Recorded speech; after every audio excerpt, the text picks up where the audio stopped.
Resuelto el problema técnico, les pido por favor, doctor Rochtenberg, tome asiento. Gracias.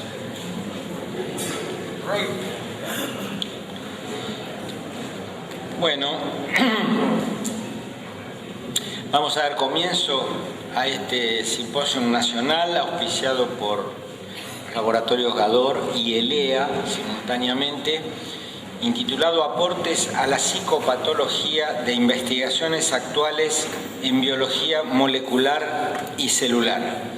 Cuando decimos a la psicopatología, obviamente nos estamos refiriendo a las teorías del enfermar psíquico, a las teorías de los trastornos mentales, y hemos invitado con Horacio Bomaro a dos destacados investigadores y pensadores de las neurociencias o de la biología molecular, a quien él va a presentar inmediatamente. Quería simplemente introducir de manera muy breve, para darles la palabra a ellos, el propósito de esta mesa.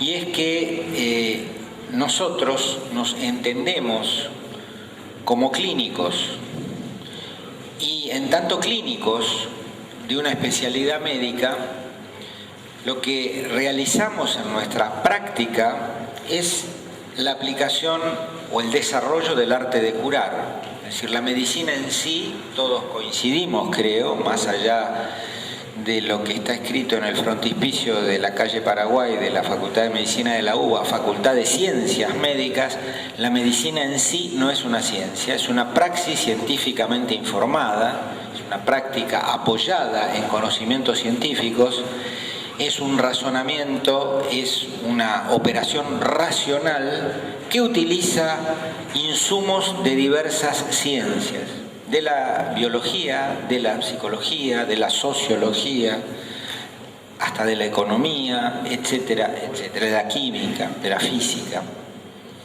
Y con todos esos elementos nosotros vamos tratando de construir un discurso racional en torno a la salud y a la enfermedad. Y vamos tratando con eso de fundamentar una terapéutica, que es el objetivo de nuestro trabajo, es decir, intentar volver al statu quo ante de la enfermedad, o por lo menos al menor deterioro posible después de producida, e inclusive desarrollar capacidades cuando ha habido alguna consecuencia de defecto. En ese sentido, en psiquiatría, lo más cercano que nosotros tenemos son las investigaciones de la biología molecular, de la neurobiología, de campos de la neurociencia, en las que en los últimos años, por distintos métodos, ha habido aportes muy importantes. Ocurre con bastante frecuencia, en mi opinión, que algunos de esos aportes pasan al acervo del pensamiento psiquiátrico sin demasiado filtro, sin demasiada perspectiva crítica.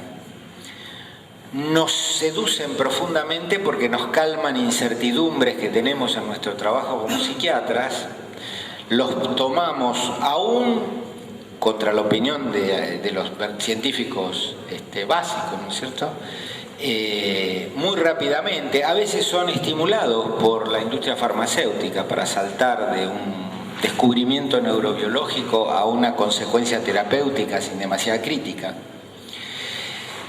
Y nosotros, en gran medida, con la explosión de conocimientos, quedamos inermes como para poder mejorar ese filtro.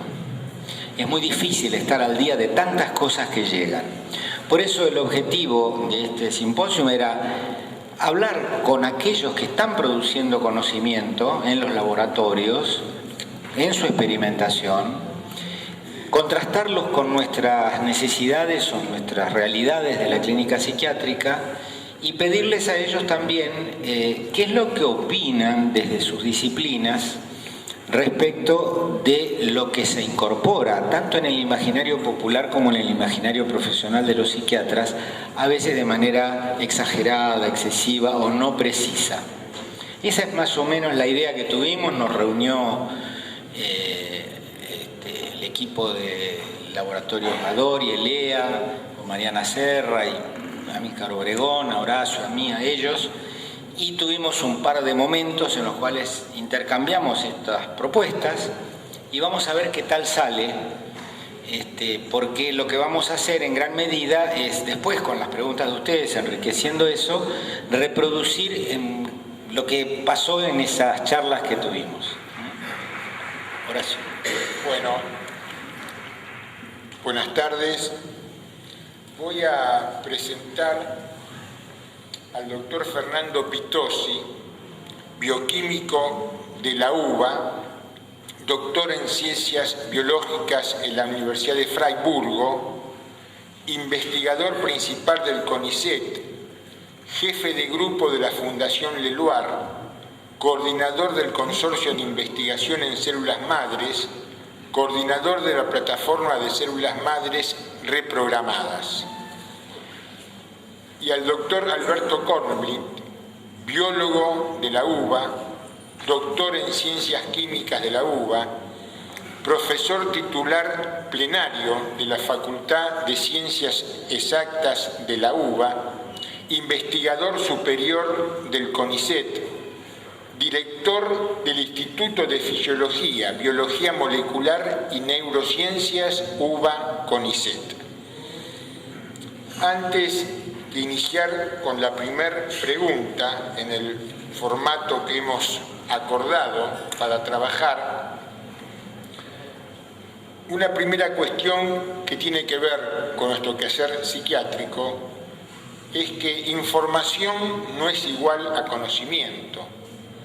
El 90% de toda la información existente fue creada en los últimos 2 años. Antes, lo dificultoso era encontrar información relevante por escaso y difícil acceso. Hoy, lo dificultoso es encontrar información relevante porque el volumen disponible es tan grande que dificulta seleccionar lo que buscamos. Hay una cultura zapping, buscar rápido, profundizar poco y tener un cierto barniz de opinión. Los ritmos de cambios se van acelerando cada vez más. Hay mucho conocimiento buscándolo por internet.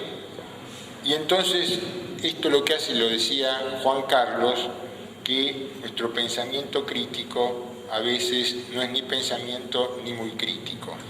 Dicho esto, me parece muy importante porque va entonces la primera pregunta que formulamos, que es: ¿qué aspectos de vuestras respectivas disciplinas en general consideran que son importantes para el conocimiento del funcionamiento del cerebro?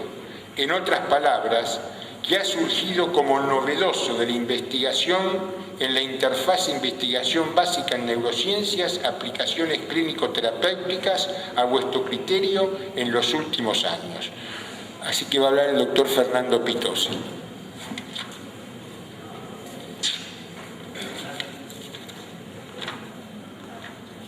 A ver.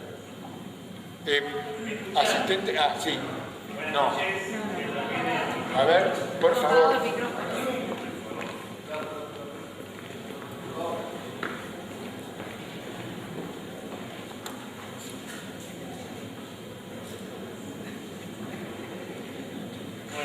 Mientras resucita el micrófono. ¿Cómo? ¿Me escuchan en el fondo? Sí, espera, y si no, a ver. Ah, ahí trae. Trae.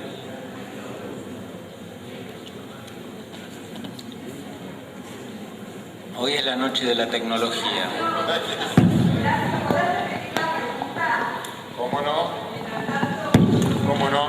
La pregunta es: ¿qué aspectos de vuestras respectivas disciplinas en general considera que son importantes para el conocimiento del funcionamiento del cerebro? En otras palabras, ¿qué ha surgido como novedoso de la investigación en la interfaz de investigación básica en neurociencias, aplicaciones clínico-terapéuticas a vuestro criterio en los últimos años? ¿Sí? Bueno, ahora sí, Fernando. Ahora sí me escuchan, ¿no? Es que las cenizas volcánicas están complicando todo. Buenas noches, muchas gracias por la invitación a este experimento. Gracias Juan Carlos, gracias Horacio, gracias también a Elea a través de Mariana Sierra y a Gador a través de Amílcar Obregón, que nos han tratado muy bien, nos han traído hasta acá.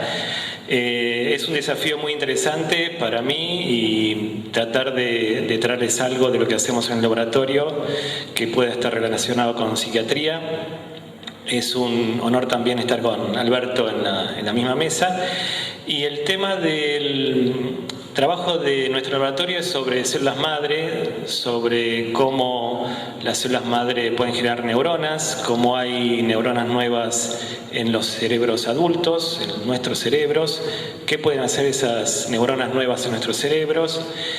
Y yo me voy a concentrar básicamente en un tipo de célula madre, que es un descubrimiento del laboratorio y que ha abierto las puertas para investigaciones que sí tienen que ver con psiquiatría. Así que uno de los objetivos es presentarles esa información para discutirla. Otros objetivos es poder distinguir lo real de la ficción en este tema, más allá de que quizás la primera parte de lo que yo le presente en células reprogramadas parezca ficción o parezca delirio en términos más psiquiátricos.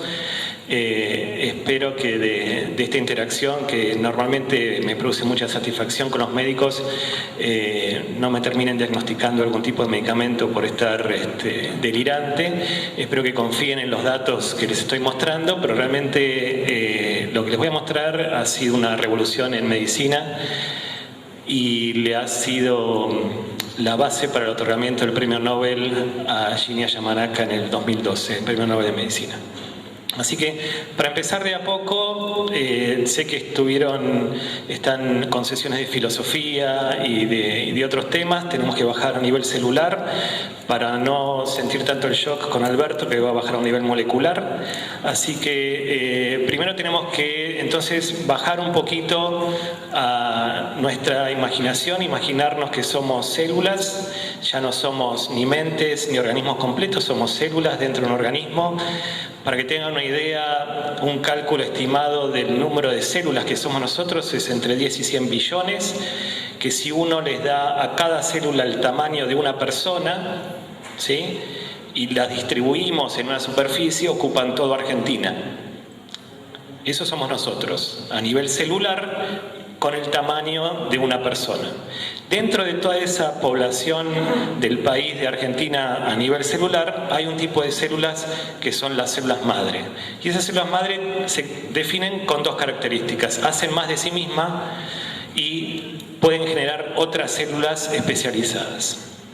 Y entonces es importante entender que hay distintos tipos de células madre, más allá de que madre hay una sola, como dice el tango, pero tenemos células madre embrionarias que nos dan origen a nosotros, ¿sí?, que parten del óvulo fecundado, células madre fetales, células madre de cordón umbilical, que se extraen en el momento del parto y que son equivalentes a las células madre de médula ósea, que son uno de los tipos de las células madre adultas que tenemos nosotros y que generan células nuevas todos los días, ¿sí? Estamos generando 2 millones de glóbulos rojos por segundo, estamos generando 1 millón de neutrófilos por segundo, estamos regenerando el organismo en forma permanente, más allá de que quizás la cara en el espejo sea bastante parecida todos los días. Y hay un nuevo tipo de célula madre, que es la célula madre reprogramada, que combina la potencialidad que tiene la célula embrionaria de generar todo tipo de célula, pero no viene de un óvulo fecundado, ¿sí? Entonces, las células madre embrionarias originan todas las células. La prueba viviente de eso somos nosotros, ¿sí? Las células madre adultas renuevan tejidos específicos, las de la sangre, las del hueso, el hueso, las del cerebro, neuronas y otras células del sistema nervioso. El color rojo está un poco oscuro, pero bueno, se sabía que si uno hace un experimento en donde combina una célula madre que es pluripotente, que origina muchas células diferentes, y una célula adulta, la célula madre gana y esa entidad celular es pluripotente, puede originar 200 tipos de células diferentes y hasta puede llegar a originar un organismo. Lo que hizo Shinya Yamanaka, en base a los trabajos de John Gurdon, 40 años atrás, es identificar 4 genes que pueden convertir una célula adulta, no una célula madre adulta, una célula adulta, una célula de la piel, una célula de la sangre, una célula epitelial, en una célula con características embrionarias, una célula que puede dar origen a otros tipos celulares como neuronas o células de corazón. Entonces, básicamente, con esa transferencia de estos cuatro genes, estas células adultas pasan a células reprogramadas y estas células reprogramadas podrían convertirse en distintos tipos de células especializadas.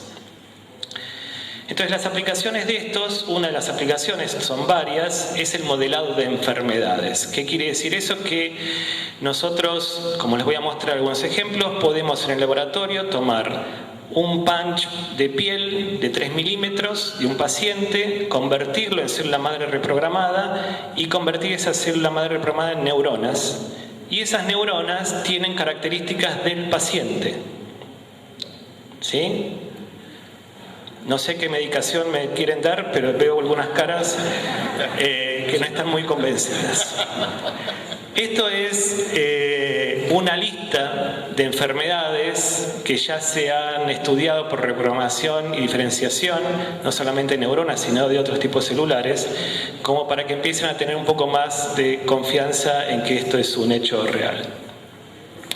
Este es un flujo de trabajo de cómo se hace este trabajo, no voy a entrar en detalle, pero les voy a mostrar fotos de la realidad de este trabajo. Esto es un donante que se le da anestesia local, se le hace el punch, esa es la herida que queda, llega la muestra al Instituto Leloir, hacemos un cultivo primario de fibroblastos de piel de esa persona o de ese paciente y luego transferimos información genética, esos 4 genes, hacemos un trabajo muy laborioso de seleccionar células y aparecen, no sé si las llegan a ver en el fondo, una colonia.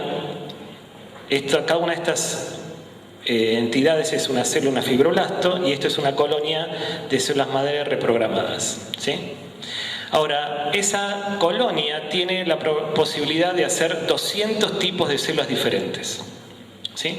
Si nosotros en el laboratorio le sacamos el freno de mano que impide que se diferencie, estas células se empiezan a diferenciar, se empiezan a convertir en 200 tipos de células diferentes. ¿Sí? Se empiezan a convertir en linaje de ectodermo, de mesodermo y de endodermo. ¿Sí? Y una de las evidencias que tenemos de que tenemos mesodermo en el laboratorio a partir de estas células es que empezamos a ver este tipo de actividad espontánea en el cultivo.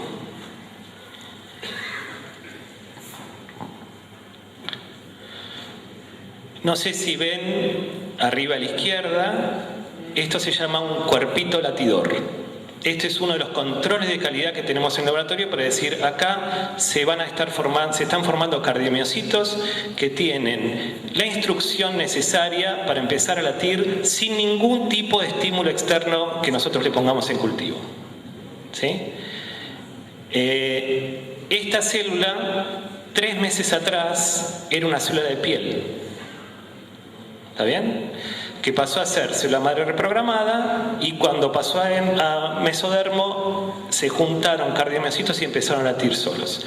Para que no quede ninguna duda, esto no es un corazón, esto tampoco es un bebé con un corazón, porque ya me lo preguntaron. Estos son cardiomiocitos, son un par de miles de células que laten solas. ¿Sí?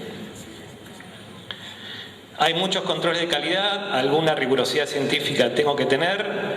Hay más de 10 controles que nos tienen que decir, esta es una célula reprogramada, que es estable en cultivo, con la que podemos trabajar y no es un artefacto de laboratorio.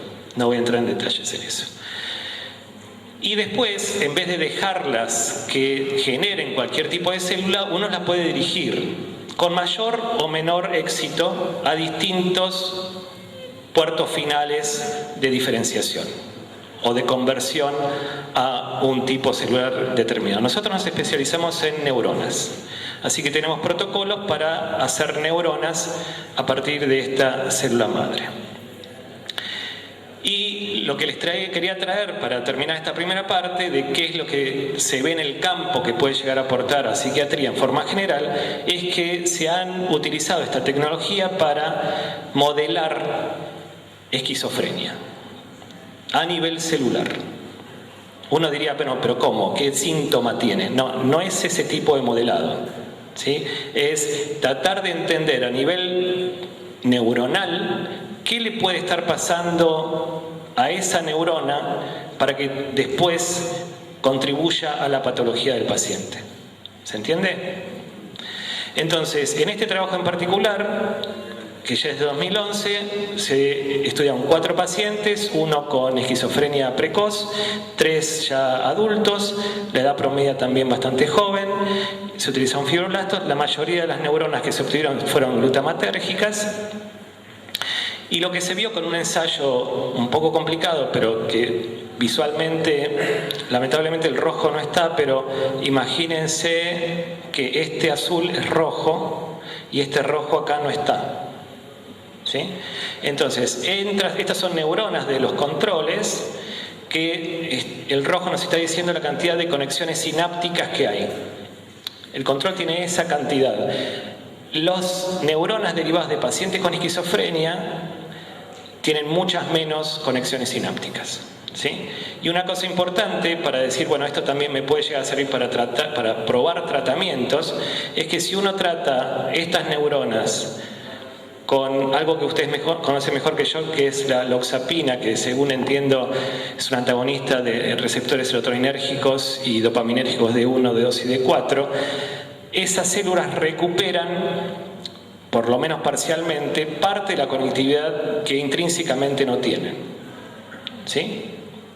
Entonces, esto no quiere decir que esto sea una evidencia directa de que hay que darle loxapina a todos los pacientes esquizofrénicos, pero sí hay una evidencia de que este compuesto puede estar actuando en los pacientes a nivel de una conectividad sináptica diferente. También se hacen estudios de genómica funcional para ver qué genes cada célula, como va a mostrar Alberto también, depende mucho en su función de qué firma molecular está presentando en ese momento. De todos los genes que hay en la célula, cuántos están prendidos y cuántos están apagados. Y cuáles están prendidos y cuáles están apagados. Eso se puede estudiar por genómica funcional y entonces indicar qué caminos están diferentes entre uno y otro, qué grupos de genes, qué funciones están alteradas. Y ahí de vuelta estudiar mejor la enfermedad.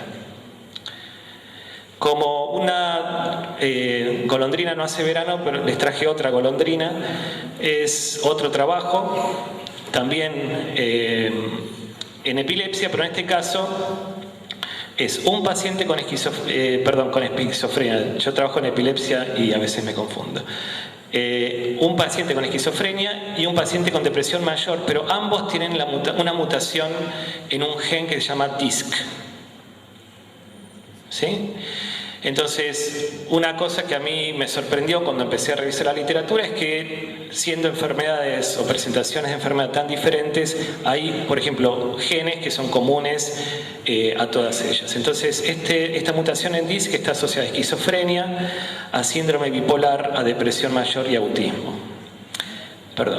Siguiendo el mismo protocolo, acá los pacientes son pocos.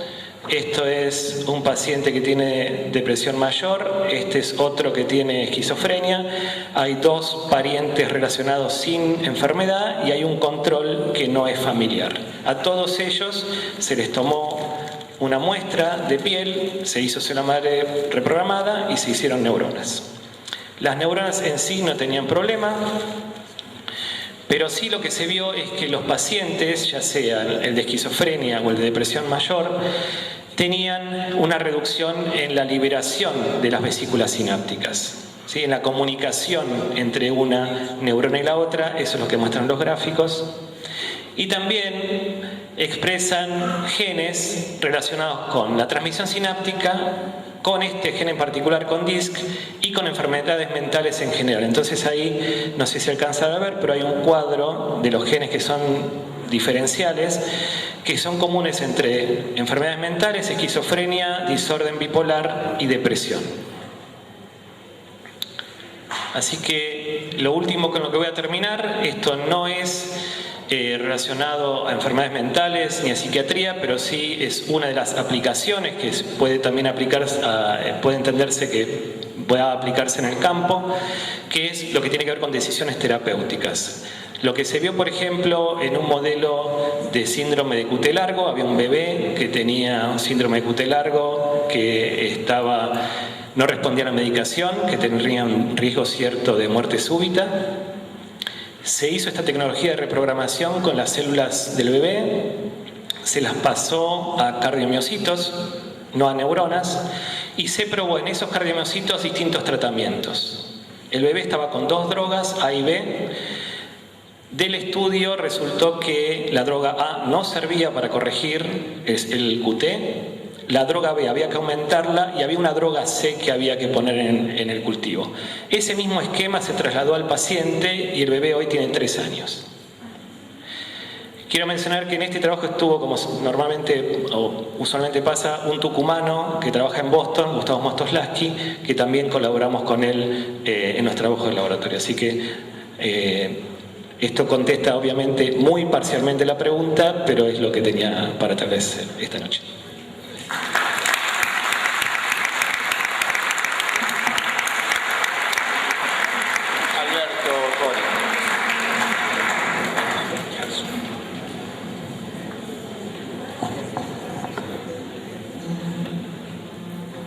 Buenas tardes a todos.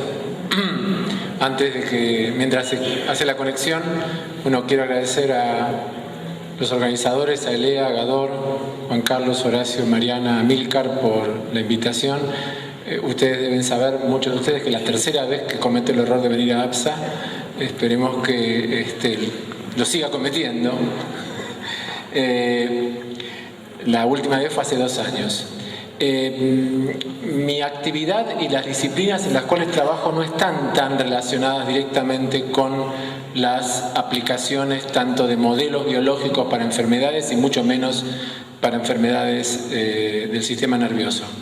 No obstante, trataré que de la disciplina primero y después con la pregunta que venga de lo que hacemos en el laboratorio, un poco hacer el aporte que podemos hacer los científicos básicos, que es hablar de ciertos conceptos básicos que, como dijo Juan Carlos, muchas veces son tomados de una manera quizás un poco rápida por los que tienen que ver todos los días pacientes y trabajar con la medicina y bueno, quizás algunos de los biólogos podamos ayudarlos a acercarse al lenguaje de aquello que aparece en las publicaciones y que muchas veces es muy difícil de entender o se trivializa. Cuando Fernando muestra que de una célula embrionaria se forma un organismo entero, o que de una célula madre se forman diversos tejidos, o de que una célula madre reprogramada se forman diversos tejidos, lo que está pasando en ese proceso no es que cambia la información genética, sino que lo que cambia es los patrones de expresión de los genes. Los genes que tienen las células, tanto las indiferenciadas como las diferenciadas, son los mismos. Son 20.000 genes más o menos que tenemos en nuestro genoma humano. Y lo que sí varía... ¿Con qué señalamos? Bueno. No, está bien con esto. Lo que sí varía es que en un momento dado, en un tejido dado, en un sistema dado, algunos genes están encendidos, como el gen A, y otros están apagados. O sea, los genes están siempre los mismos, pero algunos se transcriben, forman moléculas de ARN mensajero que se traducen a proteínas y otros no, o se transcriben poco, que es lo mismo.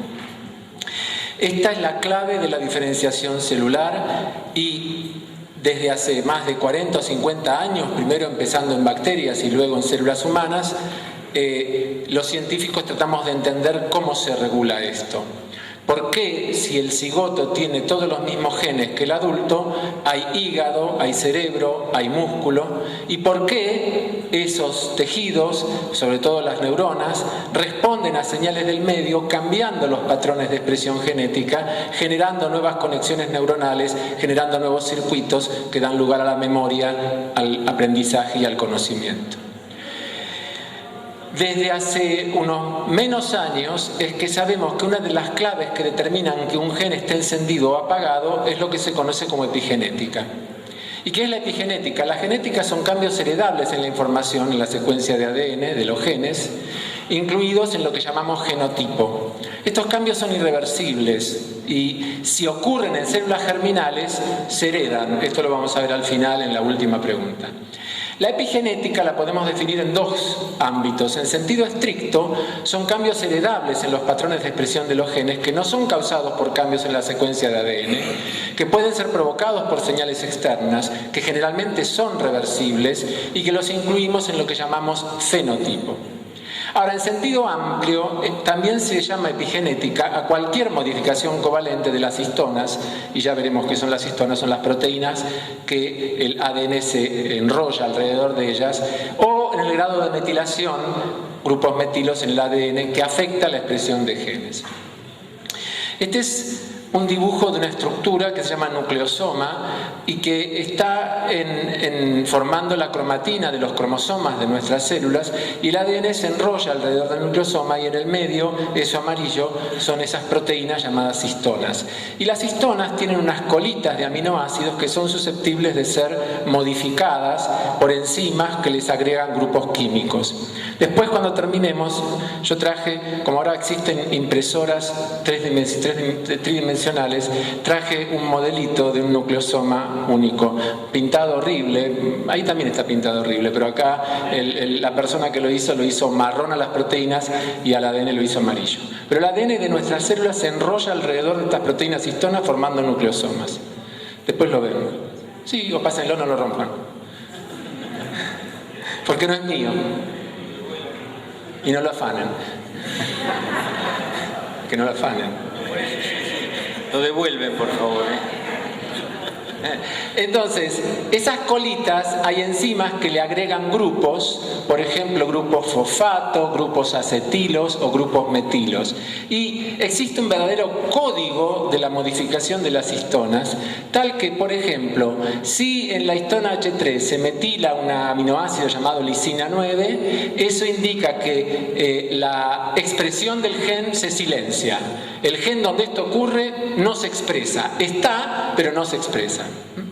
En tanto, si por ejemplo se agrega un acetilo a esa misma lisina, acá ven que es permisivo, ese gen se expresa, se transcribe y se forma la proteína correspondiente. O sea que hay marcas de histonas que son represivas de la transcripción, de la expresión, y marcas de histonas que son ¿cómo se llama? Permisivas o facilitadoras. Y lo que cambian las marcas no es nada mágico. Esos nucleosomas, el que está pasando, pueden estar separados entre sí laxamente o agregados formando como complejos compactos. Entonces, según qué marca adopten los nucleosomas de un dado gen, se pondrán en forma compacta o en forma laxa. Si se ponen en forma compacta, no dejan que la enzima que transcriba pueda transcribir, y si se ponen en forma laxa, sí dejan. Y esa es la clave fundamental del on and off de los genes. No es la única, hay otras, pero es una clave fundamental, y esto lo sabemos por un trabajo que no traje la tapa, que se publicó hace muy poquito en Nature, en el cual un consorcio inmenso de investigadores encontró cuáles son los códigos de histonas que caracterizan a cada uno de los tejidos adultos de un animal.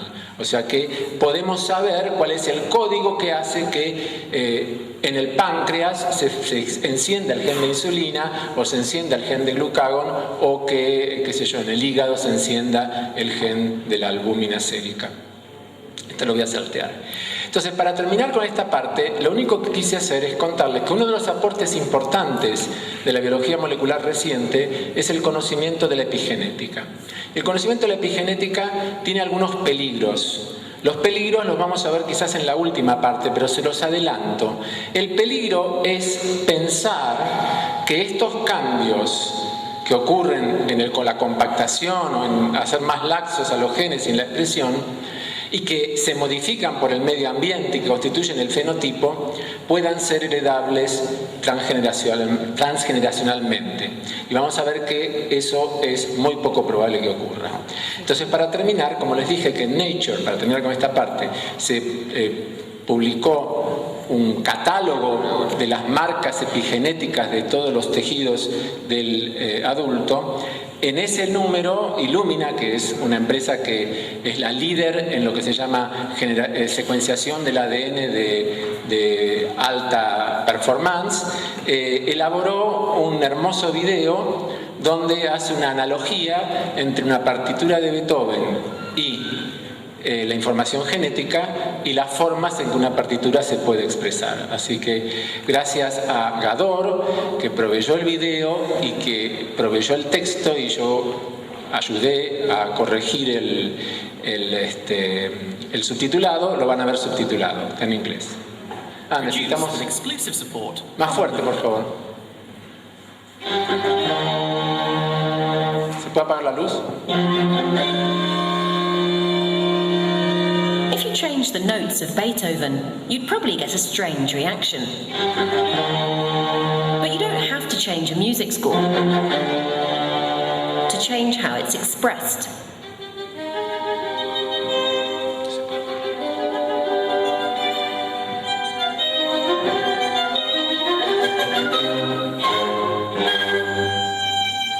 And it's the same in our genes.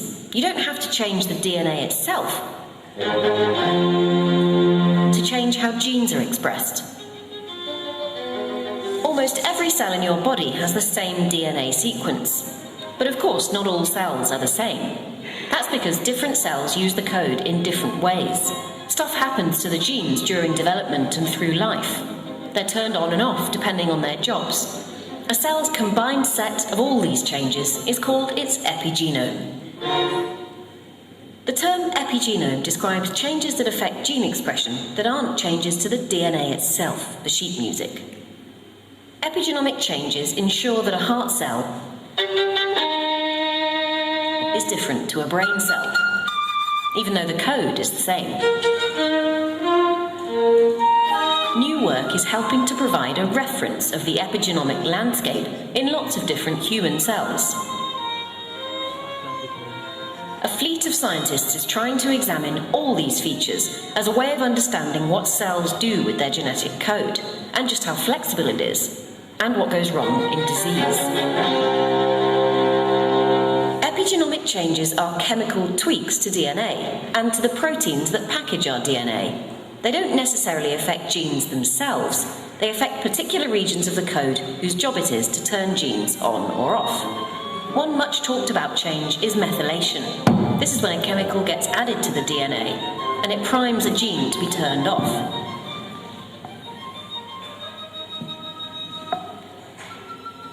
Another type of change has more to do with the arrangement of DNA. DNA isn't just in a big long endless line inside your cells.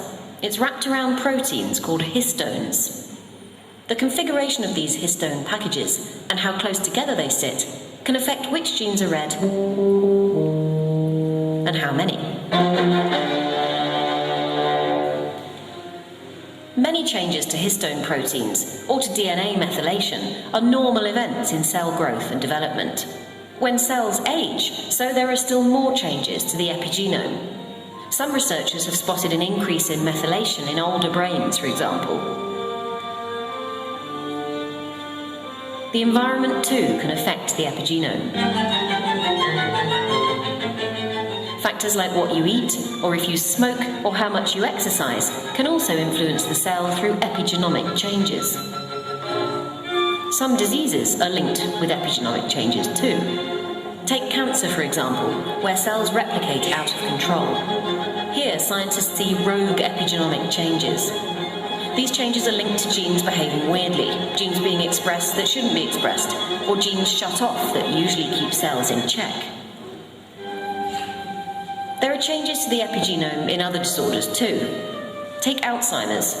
One new study shows that even early in the condition, there can be changes to methylation in brain cells. It's still an open question whether these changes can trigger the disease. But if they do, that means that drugs that target the epigenome could one day slow the progression of Alzheimer's, or even help prevent it. Finally, cells can inherit not just the DNA, the sheet music, but the epigenomic changes too. They pass these on to the next generation of cells. Just like a Beethoven symphony, a cell's epigenome is complex and exquisitely arranged. Scientists are starting to understand how that arrangement changes in different cell types during development and in disease.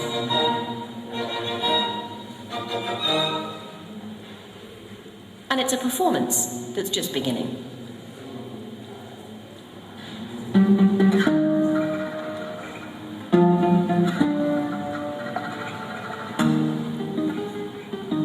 Simplemente para terminar, se dan cuenta que si uno puede descifrar cuál es la base molecular de ciertas enfermedades como el Alzheimer o como algunos cánceres, se pueden desarrollar herramientas moleculares que alteren el epigenoma y que reviertan la base molecular de la enfermedad. De hecho, ya existen herramientas en enfermedades psiquiátricas que tienen que ver con la acetilación de histonas y posiblemente haya más en el futuro. Así que vamos a la segunda pregunta.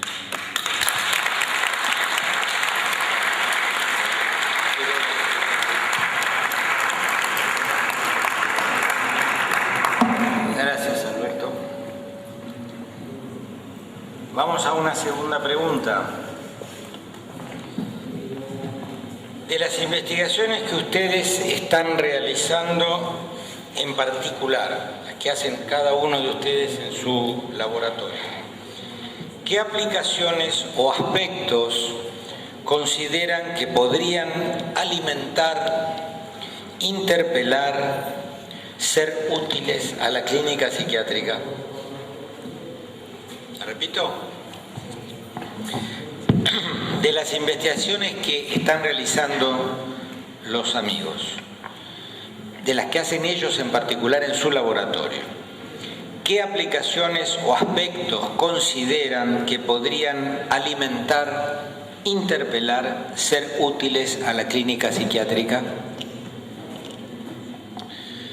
Bueno, para contestar esa pregunta quisiera enfatizar el potencial de la pregunta, si es podría. Nosotros en el laboratorio, en el Instituto Leilbar, estamos trabajando básicamente con Parkinson y con epilepsia, así que en este momento no tenemos líneas de investigación que tengan que ver directamente con enfermedades mentales, pero lo que les quiero mostrar es resultados como prueba de concepto de que esto que se hace en el laboratorio en estas enfermedades podría llegar a aplicarse en enfermedades mentales, como les mostré en la presentación anterior. Y una de las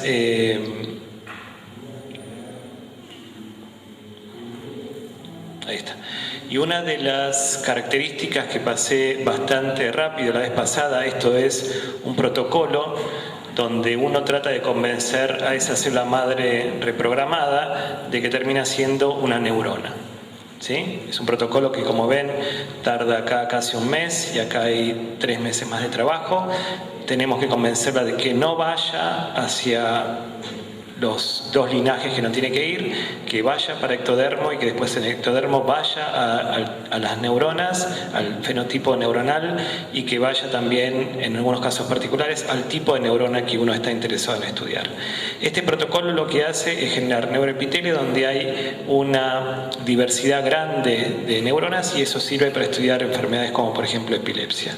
Pero una de las cosas también interesantes que se está viendo es este tipo de estructuras. Cuando uno hace este protocolo en 3 dimensiones, en vez de que las células estén cultivadas en 2 dimensiones, se les pone una gotita de matrigel, de una sustancia que las une pero quedan en suspensión, estas células empiezan a adquirir estructuras conocidas para los que trabajan en desarrollo. Entonces, según los patólogos, los 3 patólogos que vieron esta foto sin decirles de dónde venían, acá hay estructuras similares a un ventrículo, acá no se ve bien porque acá tendría que estar rojo, pero hay una corteza desorganizada y hay generación entonces de estructuras que no van a terminar en un cerebro, que no van a recapitular específicamente el desarrollo de todo un cerebro, pero sí hay zonas donde se pueden ver que se puede llegar a estudiar la conexión entre esas neuronas y también a veces con células de la glía en forma tridimensional en el laboratorio. Nosotros trabajamos en particular con estos pacientes con una epilepsia que se llama epilepsia focal benigna de la infancia, que es uno de los síndromes más prevalentes en la población pediátrica y en la mayoría de los casos, y esto es importante que lo tengan en su memoria de trabajo, el fenotipo revierte en la segunda década de vida.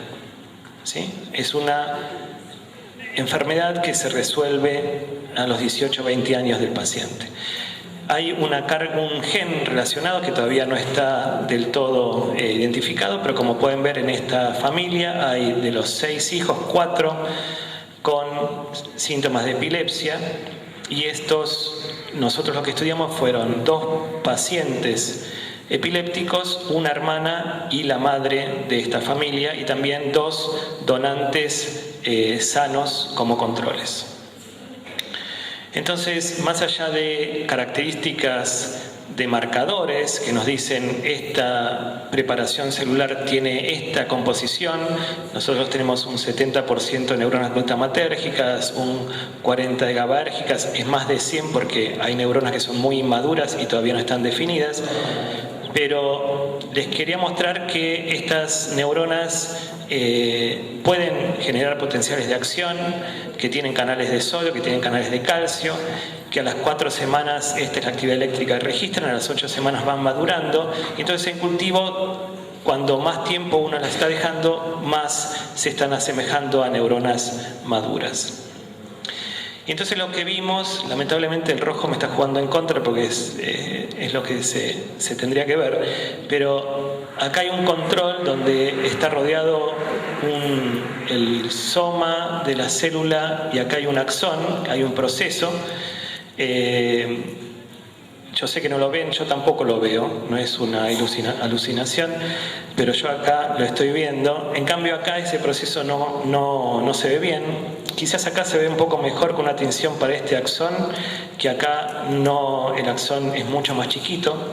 Si nosotros esto lo cuantificamos, podemos ver que en los pacientes tenemos un largo axonal mucho más reducido comparado con cualquiera de los controles. O sea, estas neuronas derivadas de piel que pasaron por células madre, en los pacientes tienen axones más reducidos. También tienen menos conexiones sinápticas. ¿Sí? Acá podemos ver acá abajo cómo nosotros detectamos estas conexiones sinápticas, y también, aunque es una tendencia, esto todavía es un resultado preliminar, pero en los pacientes siempre estamos viendo menos conexiones sinápticas. En las neuronas de los pacientes, no en los pacientes. Por otro lado, a nivel electrofisiológico, también estamos viendo que a las 12 semanas las neuronas de los pacientes necesitan un estímulo menor para disparar, o sea que son más excitables que las neuronas de los controles, y también vemos que tardan más tiempo en desarrollar ciertos patrones oscilatorios de disparo que tienen que ver con madurez. En resumen, las neuronas de estos pacientes maduran más tarde y son más excitables en cultivo. ¿Sí? Entonces ahora una pregunta que no tengo la respuesta es: ¿qué pasaría si nosotros dejamos estas neuronas más tiempo en cultivo? ¿El fenotipo se va a revertir como se revierte en los pacientes o no? Y la pregunta, más allá de que pueda sonar un poco fuera de contexto, como una neurona me va a representar algo en 5 o 10 semanas más que a un paciente tarda entre 18 y 20 años. Por ejemplo, en modelos con esta tecnología que se hicieron neuronas de pacientes de Parkinson, se han visto, por ejemplo, acumulaciones de alfa-sinucleína, de una proteína patognomónica en Parkinson, en forma espontánea en las neuronas de los pacientes de Parkinson y no en los controles, ¿sí? Y eso fue después de 8 semanas de cultivo. Y en los pacientes, obviamente, tarda décadas. Nuevamente podemos hacer análisis de genómica funcional, de ver qué firma molecular tienen y podemos separar los grupos entre pacientes y controles de acuerdo a esa identidad genética de los genes que se están expresando.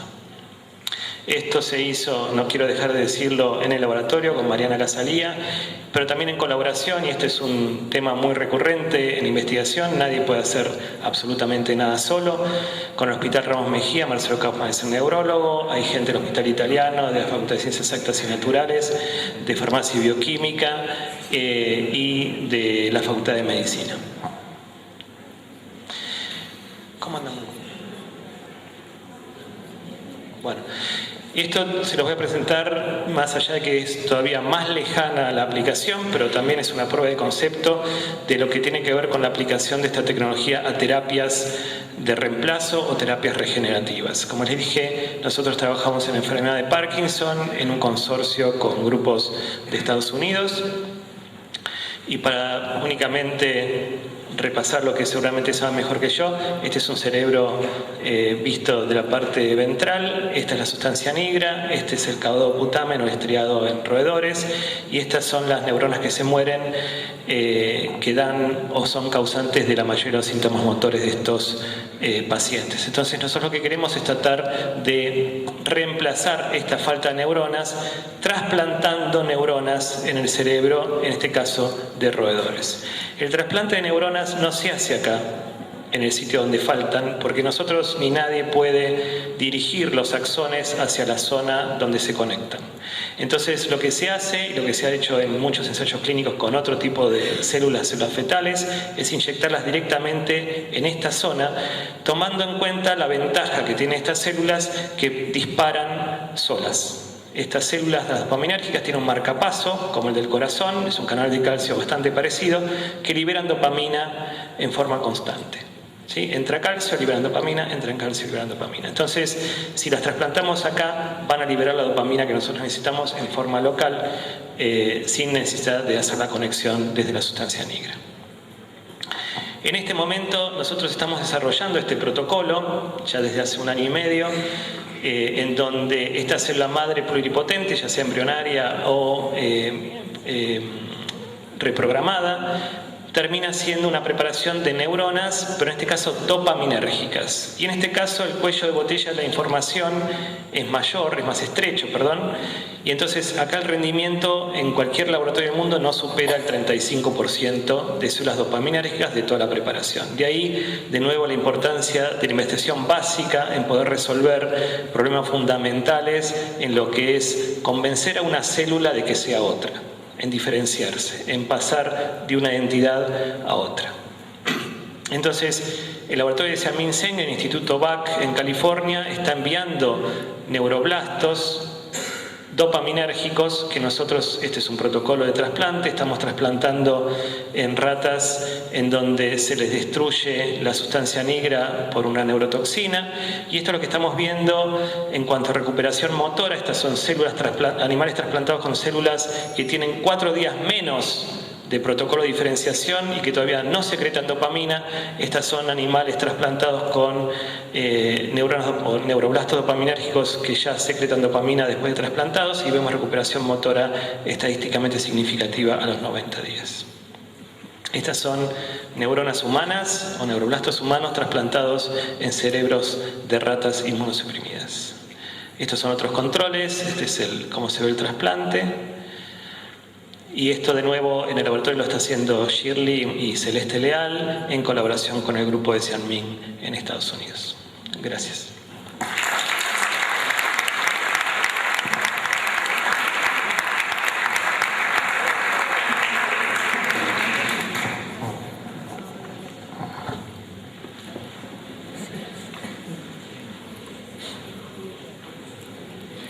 Nuevamente, es muy poco lo que hacemos en el laboratorio que pueda tener una relación con la clínica es nada casi. Pero vuelvo a otros conceptos, aparte de la epigenética, que nosotros estamos familiarizados en nuestra práctica cotidiana y que de alguna manera tienen que ver con nuevos conocimientos que regulan la expresión de los genes. En primer lugar, una cosa que debemos saber es que en el genoma los genes no están justapuestos uno al lado del otro, sino que están separados por regiones que llamamos regiones intergénicas, que de hecho corresponden al 70% del genoma. O sea, la mayor parte del genoma no son genes que se transcriben para formar proteínas. Y en general la idea desde hace más de 30 años es que cada gen era capaz de codificar una sola proteína, un solo polipéptido. Esto obviamente ha cambió primero en la década del 70 con el descubrimiento del proceso que estudiamos en el laboratorio, que se llama splicing alternativo del ARN mensajero, y básicamente un proceso que cuando lo estudiábamos en la década del 80 era una rareza que pensábamos que le ocurría a un número muy limitado de genes, hoy sabemos que es la regla y le ocurre al 98% de los genes humanos o de los genes de cualquier animal o incluso las plantas. Es decir, que cada gen puede formar muchas proteínas. Si tenemos 20.000 genes, el número de proteínas posibles no es 20.000, sino que dista mucho de eso. Son 100.000 o 150.000 variantes distintas. Y esto marca una diferencia en los vertebrados respecto de los invertebrados. En los invertebrados también hay splicing alternativo, pero el porcentaje de genes que sufren splicing alternativo es menor y el número de genes que tiene un invertebrado es igual al que tenemos nosotros. Un gusano microscópico tiene 20.000 genes y nosotros tenemos 20.000 genes. Pero el gusano con sus 20.000 genes hace menos proteínas que nosotros con nuestros 20.000 genes. Y eso contribuye a la complejidad, a la diferenciación de tejidos, de órganos y a la interacción con el ambiente. Entonces, ¿qué es el splicing alternativo? Es que si eso que está ahí arriba fuera un gen y está esquematizado en lo que se llaman exones e intrones, cuando se copia, cuando se transcribe, hay dos maneras posibles o más de procesar ese ARN que se fabrica, dando dos ARN mensajeros distintos, uno que contiene este segmento y otro que carece, y eso va a dar dos proteínas distintas. O sea que el splicing alternativo parece ser la causa de la gran complejidad de los vertebrados de nosotros y entonces en el esquema de que una célula cuando se diferencia o una neurona cuando aprende, que es lo mismo, enciende algunos genes y mantiene apagados otros, no enciende todo el genoma, sino algunos genes y mantiene apagados otros, tiene que complicarse con el hecho de que no solamente nos interesa saber qué genes están encendidos y cuáles apagados, sino que de aquellos que están encendidos, cuántas variantes de proteínas y en qué proporción las producen. Esto es lo que estudiamos en el laboratorio y voy a contarles un ejemplo que tiene que ver con neuronas hacia el final de esta parte, que va a ser corta y realmente creo que la que más me interesa es la que viene después, la última. Pero miren otro concepto que a veces también es poco conocido. Uno está acostumbrado a decir que los genes son porciones que codifican proteínas, pero en realidad en nuestro genoma hay genes que codifican otros tipos de ARN que no son mensajeros y que son muy importantes. El ARN de los ribosomas, los ARN de transferencia, esto cuando estudiaban medicina seguramente se acordarán, los ARN nucleares pequeños cuando ustedes estudiaban medicina no se conocían y las ribosimas cuando ustedes estudiaban medicina tampoco se conocían. Las ribosimas son enzimas hechas de ARN, lo cual rompió el dogma de que todas las enzimas son proteínas pero no todas las proteínas son enzimas. Eso no es cierto. Pero dejé en el medio a un grupo de ARNs que ha revolucionado el conocimiento de las células y que hoy en día tiene que ver fundamentalmente con desarrollo de enfermedades y con desarrollo de diferenciación celular. Son los llamados ARNs no codificantes y son los microARNs, los ARNs interferentes, los ARNs no codificantes cortos y los ARNs no codificantes largos. Estos ARNs no se traducen a proteínas, rara vez sufren splicing alternativo, no codifican nada, pero regulan a la célula. nos regulan la expresión de los genes y sobre todo regulan la vida media de los ARN mensajeros. Y hay muchas enfermedades en las cuales se sobreexpresa un dado microARN que degrada a un dado ARN mensajero y produce la patología. Ahora recuerdo haber escuchado recientemente una charla hermosa en la cual se explica cómo surge el glaucoma. El glaucoma surge porque hay un splicing alternativo de un dado gen en células de la glía, de la retina, y se producen dos isoformas, una patológica y otra no patológica, dos variantes de proteína, dos variantes de mensajero. Resulta ser que en los enfermos de glaucoma la patológica no se degrada. ¿Y por qué no se degrada? Porque falta el microARN que la degrada.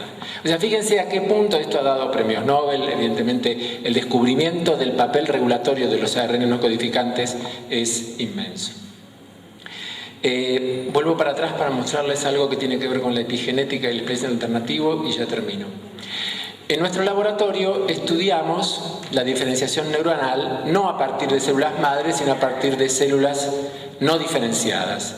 Tardan menos en diferenciarse que las células madre.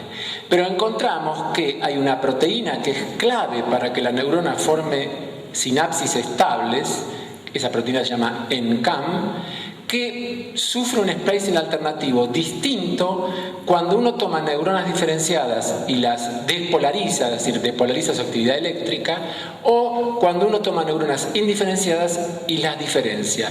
Y ese splicing alternativo distinto, que regula la expresión de esta proteína, no es por el encendido y apagado del gen, es por qué variante de proteína produce el mismo gen encendido en las dos situaciones. Y esa variante difiere en un segmento interno.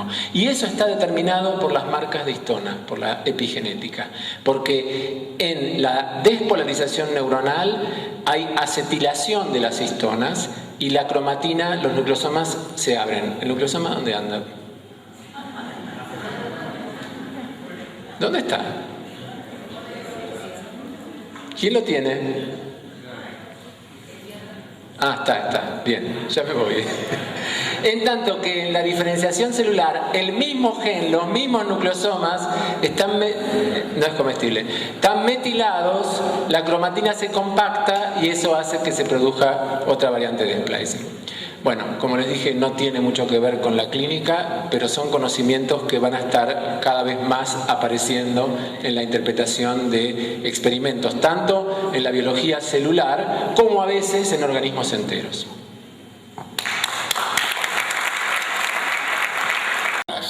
¿Quedó claro o quiere que la repita? ¿Está clara? Muy bien. Entonces, Fernando. Bueno, hasta ahora les vengo mostrando parte de la ficción hecha realidad en el laboratorio. Vamos a seguir un par de diapositivas más con eso, pero después vamos a dar una lluvia de realidad, una tormenta de realidad de qué tanto la realidad biológica, o sea, lo que uno sabe que la célula puede hacer, sobre todo, es trasladado a tratamientos médicos, ¿sí? Entonces, si uno escucha las promesas que surgen de lo que es la terapia regenerativa, la promesa es máxima, ¿no? Si uno puede curar reemplazando una función o una célula, por medio de terapia regenerativa podría curar cualquier enfermedad. Esto, 10 años atrás, si uno ponía terapia génica, era la misma diapositiva, ¿sí? Porque lo importante acá es la potencialidad, ¿sí? Son muchos años de investigación, muchas décadas de investigación, para que en algunos casos esa potencialidad sea realidad. Y ese es el tema de esta última pregunta. Entonces, hay mucho que tiene que ver los medios en incrementar ese hype, esta estimulación permanente de creer que las células madre tienen algo mágico. Sí, es cierto que la medicina y la magia no tanto atrás se separaron, pero de alguna forma hay una constante en la población en general en tomar las células madre como algo que cura. Tienen muy buena prensa las células madre, aunque no se termine de entender qué es una célula madre o una célula, porque no tienen por qué entenderlo la gente que está interesada, pero sí es cierto que los títulos de los diarios en general simplifican y normalmente no hay títulos que dicen la célula madre no cura o te hace mal, sino todo lo contrario. Esto es un análisis muy superficial para saber qué tanto se habla de células madre. Si ustedes entran en Google y ven el número de hits que tienen las células madre como un dato objetivo de qué tanto busca la gente el tema de células madre, van a encontrar unos 30 millones de hits, que se acerca bastante a Diego, ¿sí? A Maradona. Sí, yo lo puse a Messi, pero se iba de escala y quedaba todo chiquito, así que tuve que ponerlo lamentablemente para pobre Diego. Ya Messi lo superó en forma logarítmica. Tengo algunos controles mediáticos como Tinelli, que también miden bastante por abajo. Las elecciones de este año, que parece que todavía no empezaron a calentar el Google. Y puse como un control también al bypass coronario, que es una intervención, un tratamiento ya establecido. Y como ven, se habla mucho de lo que es células madre. Y en general, todo lo que se dice es bueno. Así que yo lamentablemente tengo que traerles malas noticias. Entonces, otra de las causas de que las células madre tengan tan buena prensa es justamente esa potencialidad. Si nosotros tomamos, por ejemplo, las células madre embrionarias, este es un video de Howard Hughes Medical Institute, esta es una mujer, vamos a entrar por el ovario. Este es el óvulo que está viajando por la trompa de Falopio, estos chicos lo conocen. Están a la carga y uno de estos gana, entra en el óvulo y empieza a haber cambios. Esta representación obviamente es muy personal de cada uno de nosotros. Este óvulo fecundado se empieza a dividir en células iguales. Empieza a viajar por las trompas de Falopio, llega a una cavidad más grande, como se ve ahí, que es el útero, hasta que llega un momento en donde anida en la pared del útero. En esa pared entonces esta estructura, que tiene unas 7 semanas, que tiene el tamaño de una cabeza de alfiler o de una I, del punto de la I cuando uno escribe en la computadora, es un blastocisto, y adentro del blastocisto está este macizo celular interno que son las células madre embrionarias. Entonces las células madre embrionarias dan origen a todas las células del cuerpo, pero no pueden originar un organismo, porque le falta lo que está afuera del blastocisto, que da la placenta y el cordón umbilical. Entonces si uno inyecta células madre embrionarias en una mujer, le da un tumor, porque las células no paran de crecer, porque no es viable, porque no tiene ni la información de la celular de la placenta ni del cordón umbilical. Esto empieza durante el desarrollo se generan estos cambios, esta placa. Ustedes empiezan a ver, algunos lo describen como amasar un pan. Hay 3 capas. Acá abajo está la amarilla que no se ve bien, que es el endodermo, mesodermo y ectodermo. Y entonces de esas células madre embrionarias, al término de 9 meses tenemos alrededor de 1 billón de células divididas en más de 200 tipos diferentes, organizados en forma espacial y temporal, en forma perfecta para que ese organismo viva. Si alguien, por ejemplo, presenta un subsidio de investigación con este proyecto, obviamente todo científico le diría que no, porque es inviable hacer esto, ¿sí? Si uno dice, bueno, a ver si yo lo puedo hacer, en el laboratorio es impensado que esto funcione por la cantidad de variables que se generan. Sin embargo, la evidencia es clara de que este proceso biológico existe y funciona, ¿sí? Pero por eso quizás las células madre embrionarias ya tienen de por sí la potencialidad de dar un organismo vivo, de contribuir a ese organismo vivo, y por lo tanto contribuyen a esta sensación de que pueden curar y que tienen algo mágico inherente.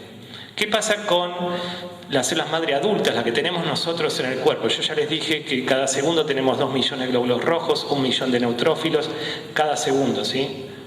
Otro millón ahora. otro millón ahora, y si nos pasamos contando los millones de células, no hacemos otra cosa que contar las células que se nos generan.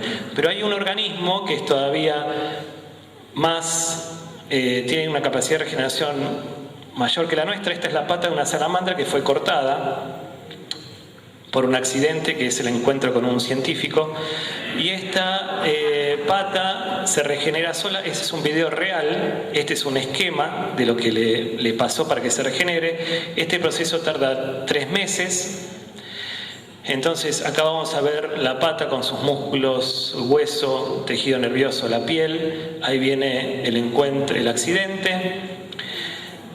Lo primero que se genera es una cicatriz para contener el cambio y el daño, y a partir de ese momento en la salamandra y en otros organismos hay células madre y hay células especializadas en cada uno de estos tipos de tejidos que empiezan a ir hacia la zona, a poblar la zona del muñón, cada una son células adultas, cada una tiene un destino diferente, generando hueso, músculo, nervios, piel, hasta generar de nuevo el extremo que se había cortado.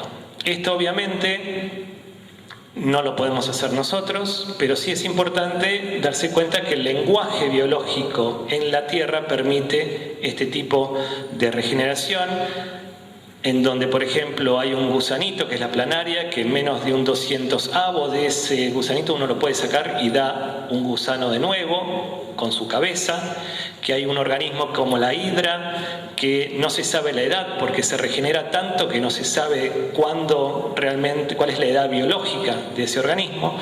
Nosotros tenemos una capacidad de regeneración mucho menor, pero de vuelta, hay algo en estas células madre que tiene que ver con cosas casi imposibles, ¿sí?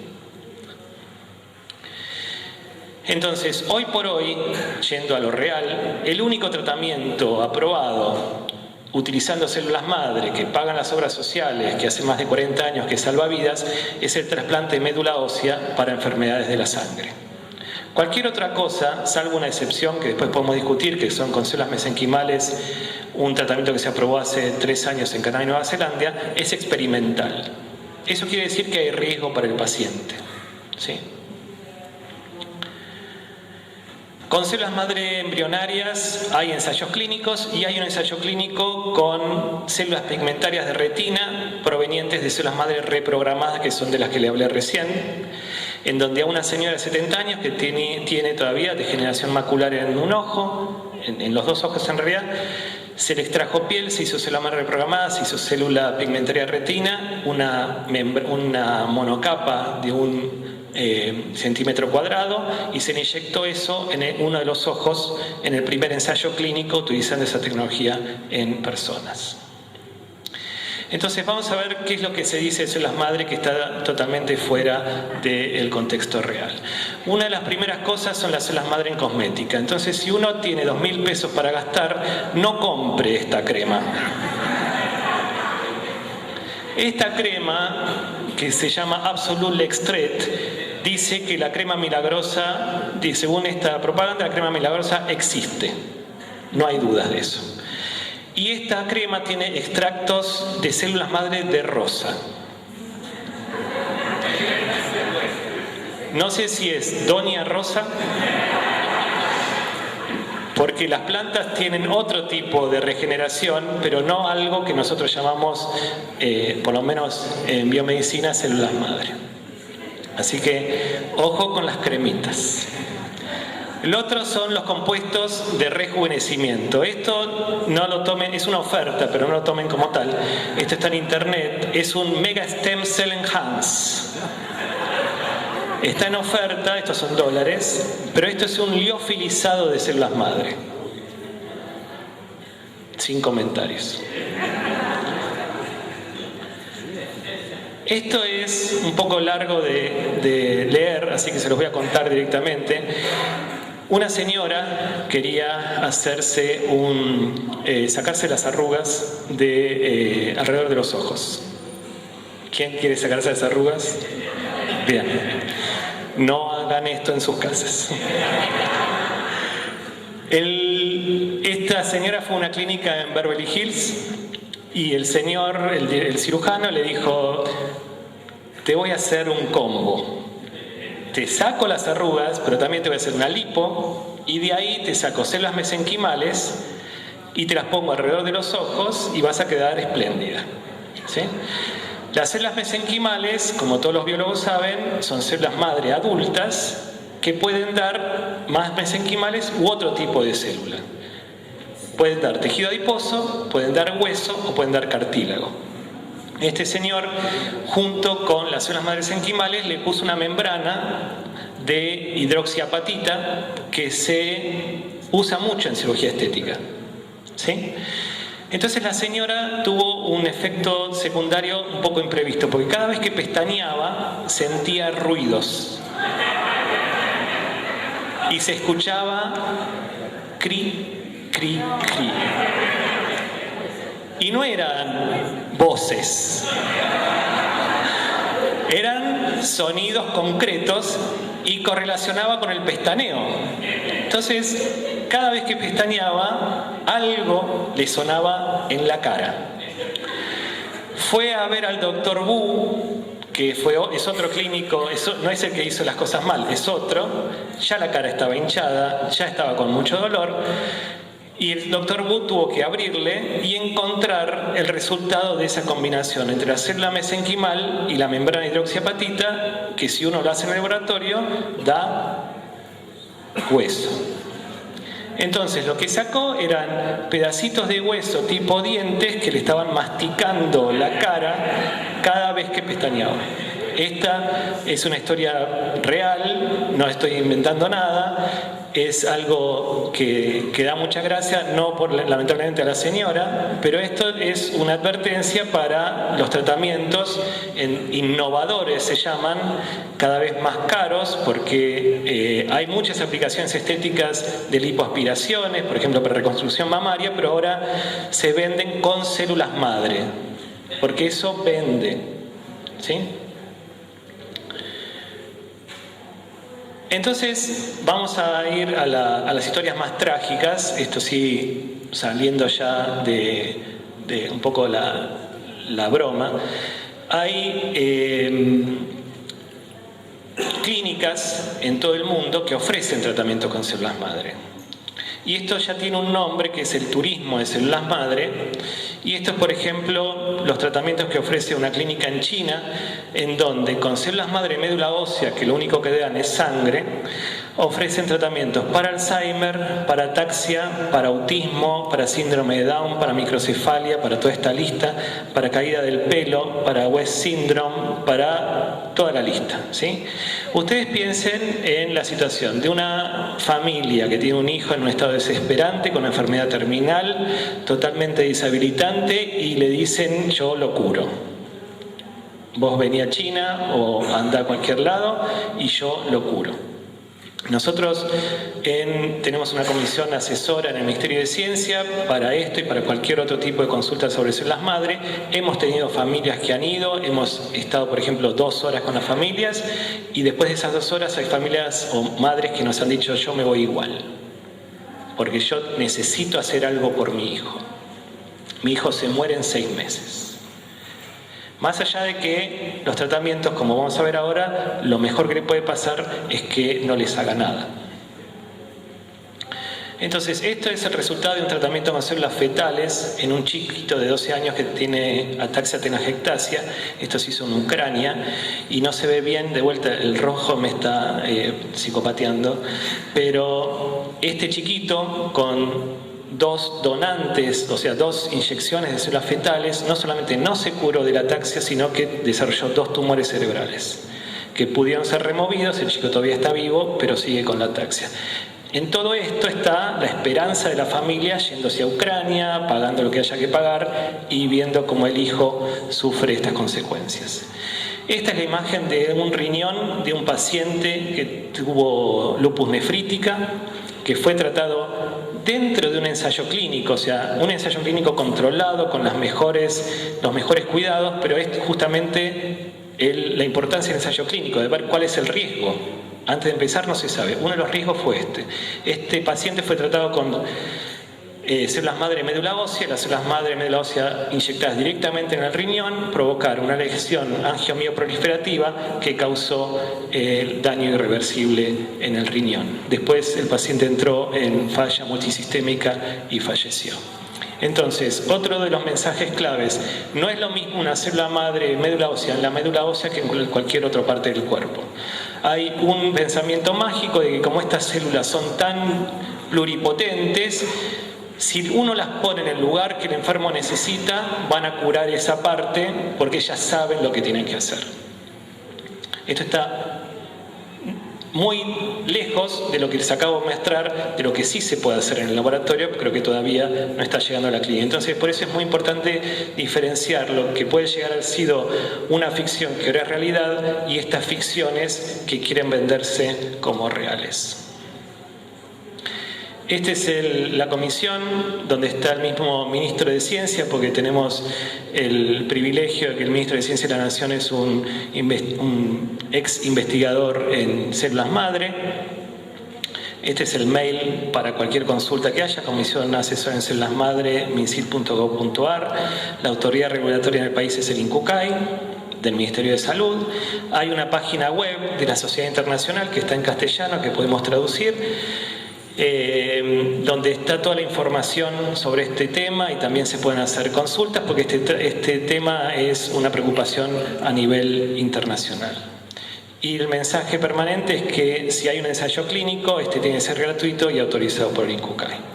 Entonces, ¿cómo pasamos esa potencialidad de la biología a la medicina? Obviamente, si yo soy de un laboratorio de investigación, les voy a decir investigando los temas. Entonces, la visión que tenemos es que hay una necesidad de terapias efectivas que no se lee, hay una idea de curación instalada que tampoco se lee en un lado de la balanza, y por otro lado, los efectos terapéuticos de tratamientos con células madre, que no son los tratamientos de médula ósea por enfermedades de la sangre, son magros, y entonces pensamos que la información rigurosa puede volcar el platillo hacia un lado y poder trasladar esa potencialidad a la medicina. Para poder hacer ese traslado, el Ministerio de Ciencia, por ejemplo, voy a hacer un poco de propaganda, hizo un proyecto binacional de terapia celular con Brasil, en donde los dos países declararon este tema de importancia estratégica. Hay un consorcio de investigación en células madre y hay una plataforma para dar servicios de reprogramación celular de la tecnología que les hablé antes. Así que con esto termino. Gracias.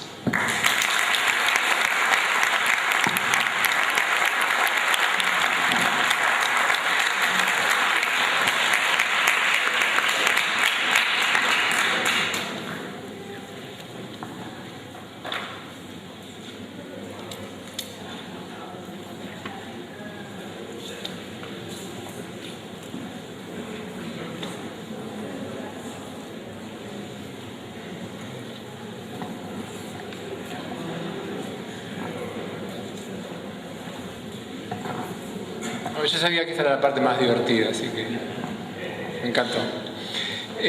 Antes de empezar con las diapositivas, la pregunta la voy a abordar de entrada, ¿no? Porque la preocupación de la psiquiatría es si todo trastorno es medicable, si se llama trastorno, no sé. Yo no soy médico para contestar esa pregunta, pero tengo sospechas que vienen del conocimiento de cómo funcionan las células, las moléculas y los organismos. Cuando veamos ahora aspectos míticos sobre lo heredable, lo genético o lo congénito, o sobre el fenotipo, sin duda, y lo he dicho muchas veces, en algunos casos no hace falta conocer las bases moleculares de lo que ocurre para tratar a eso que ocurre. Se puede tratar eso que ocurre con un rigor equivalente al que usa el biólogo molecular celular cuando trabaja con moléculas y células, pero en aspectos de orden de organización más macro, más grande, como puede ser lo que ustedes ven constantemente en el consultorio. O sea que sí, hay una tendencia a la medicalización que en algunos casos puede estar basada en la ignorancia y en otros casos está basada en no saber decir no sé. No sé quiere decir que no sé, o sea que no se sabe. Entonces hay veces que la intervención con medicamentos viene a suplir el no sé. Y no sé, no se sabe. Es muy común que no se sepa, es normal no saber. Bueno, entre los mitos que quiero mencionar tiene que ver un poco con el tema de lo genético y lo heredable. O sea, genético no es sinónimo de heredable. Dentro de lo genético puede haber cosas heredables y no heredables.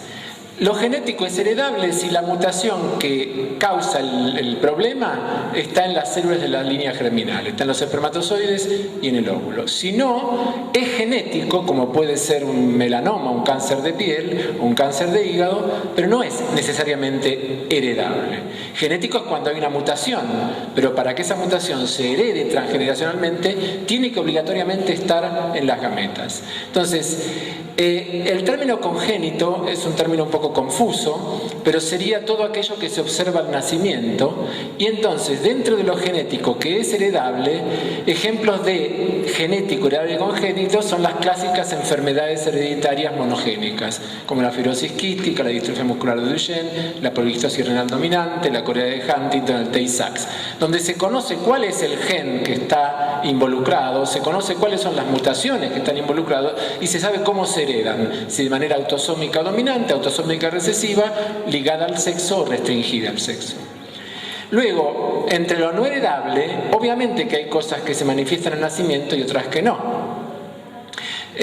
Lo que se manifiesta al nacimiento pueden ser mutaciones en el DNA de las células somáticas del feto causadas por irradiación excesiva de la madre. Eso, el feto va a tener las mutaciones, pero no las hereda de los padres. En tanto que lo no heredable y no congénito son el ejemplo de la mayoría de los cánceres, que salvo algunos que tienen mutaciones que vienen de los padres preexistentes, la mayoría de ellos son mutaciones que se adquieren somáticamente en la vida del adulto. Bueno, y por último, todo lo que no es genético es ambiental y no es heredable, y puede ser congénito o no congénito. Si no es heredable y es congénito, podrían ser malformaciones fetales causadas por agentes teratológicos, la talidomida, o ceguera por infección viral, la rubiola, o cualquier ruido de desarrollo embrionario que no está causado ni por mutaciones de genes que se heredan de los padres, ni por mutaciones de genes en el feto. Y no congénito, obviamente, es todo lo que es ambiental puro, como las enfermedades infecciosas, cardiovasculares, neurodegenerativas y metabólicas. Respecto de la epigenética, el mito es que si ya sabemos que se hereda por los genes, ahora viene que hay una nueva herencia que se hereda por las marcas de histonas y la metilación del DNA.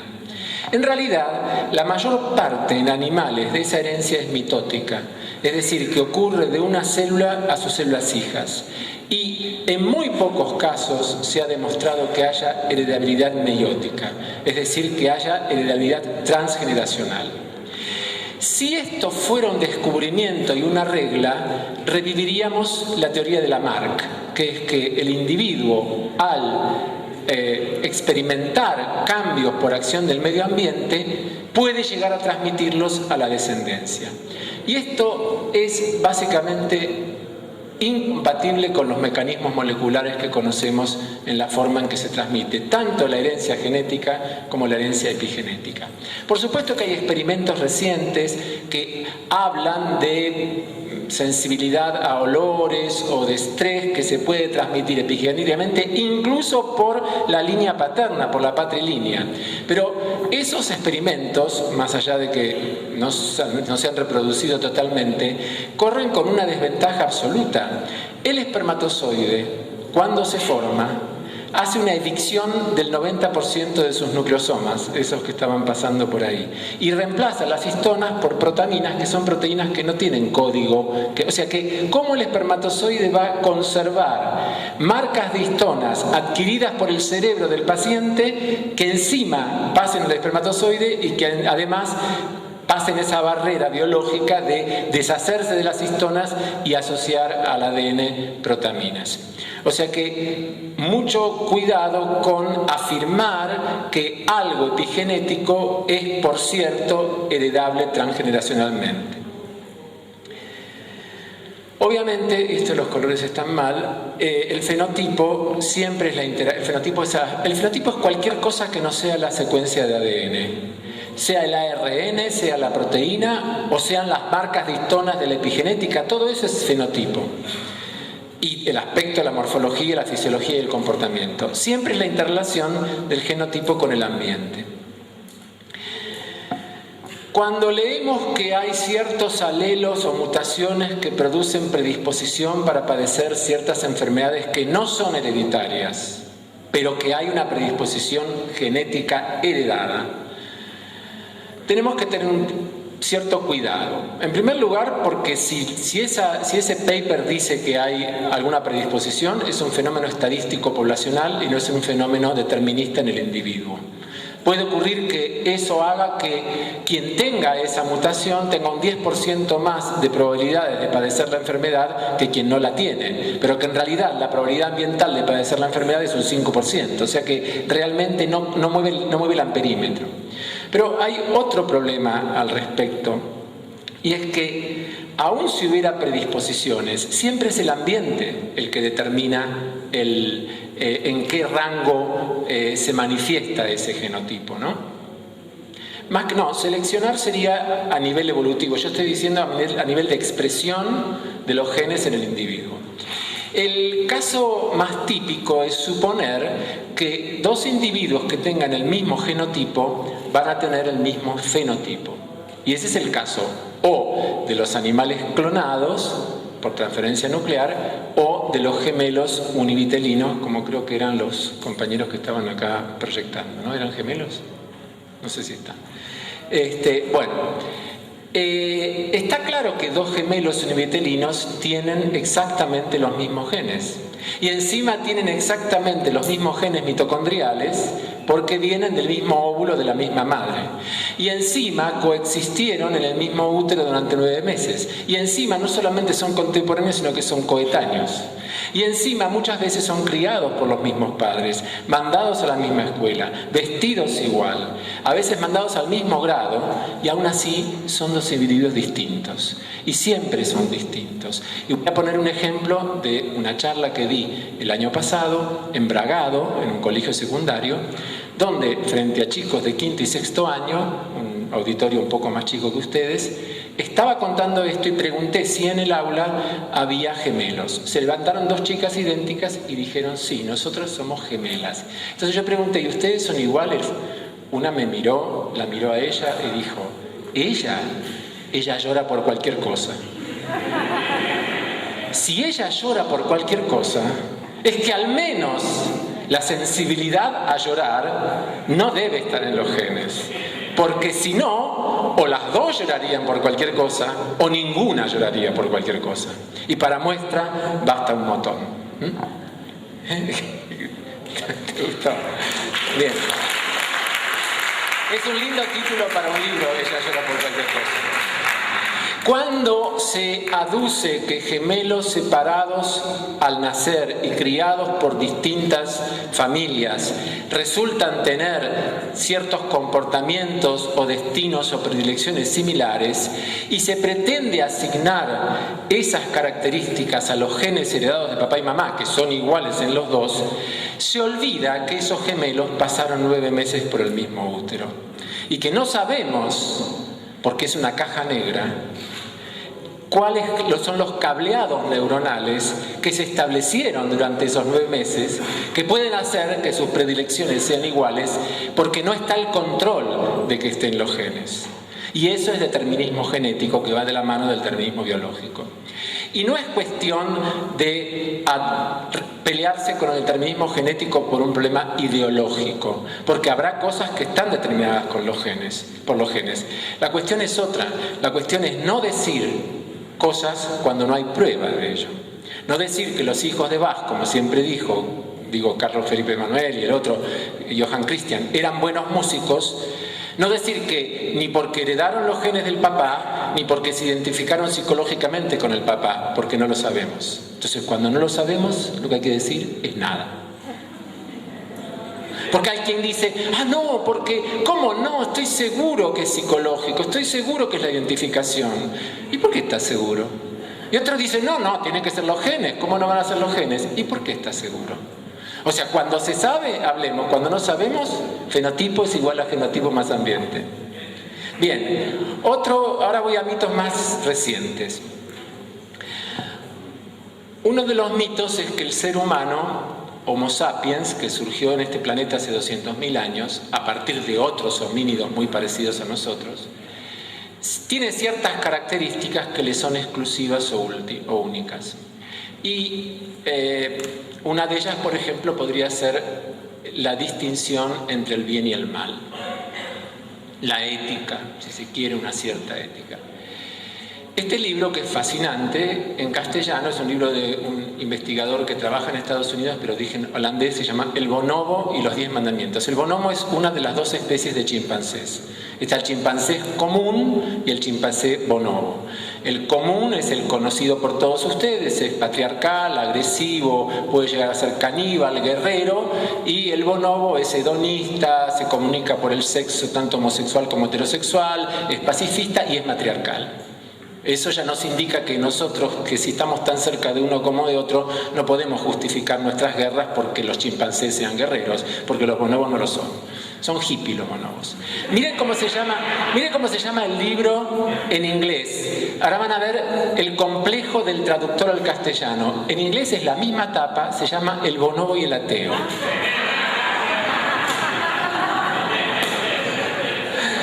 O sea, traduttore, traditore, degenerado el traductor, porque va a hacer que en el ambiente hispanohablante la gente se sienta imbuida por la religiosidad del bonobo, en tanto que en realidad el planteo del autor es múltiple, se los recomiendo absolutamente, va por este lado.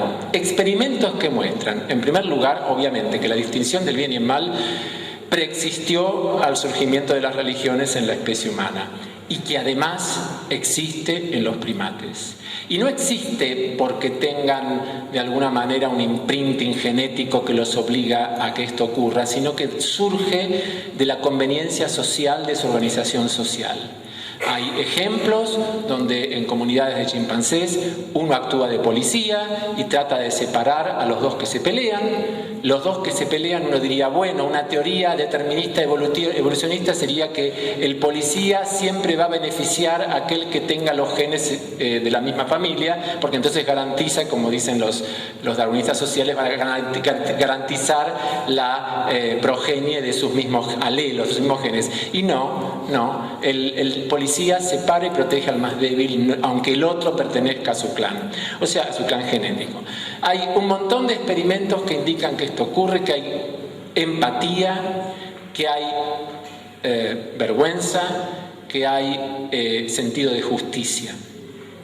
No puedo contarles todos los experimentos, pero son fantásticos. Esto ha revolucionado la concepción. Y ojo, no quiere decir que, yo mencioné los darwinistas sociales porque yo no lo soy, no quiere decir que nosotros querramos explicar el comportamiento humano por el comportamiento de los animales. Eso es en cierta medida incorrecto. Lo que quiere decir es que ciertos animales ya tienen cosas que son muy humanas, ya tienen cosas que tenemos nosotros y que de alguna manera la organización social les ha permitido llegar a esas cosas. Y el último mito que quiero desterrar, y con esto termino, es que la inteligencia es una característica exclusiva de los humanos. Eso no es así. Se sabe que nuestro colega Alex Kraselnik, yo mostré muchas veces sus fotos con los cuervos de Nueva Caledonia que son capaces de resolver problemas, y ahora voy a mostrarles un experimento relativamente reciente con un orangután y con eso termino. Este orangután, van a ver, le dan un problema que es un maní con su cáscara en el fondo de un tubo de acrílico que está fijo y que él no llega con el dedo a agarrarlo.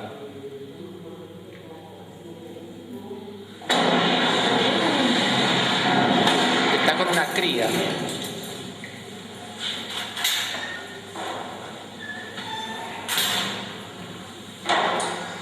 Ven que él intenta una vez, la cría, que es un poco menos inteligente porque es chiquitita,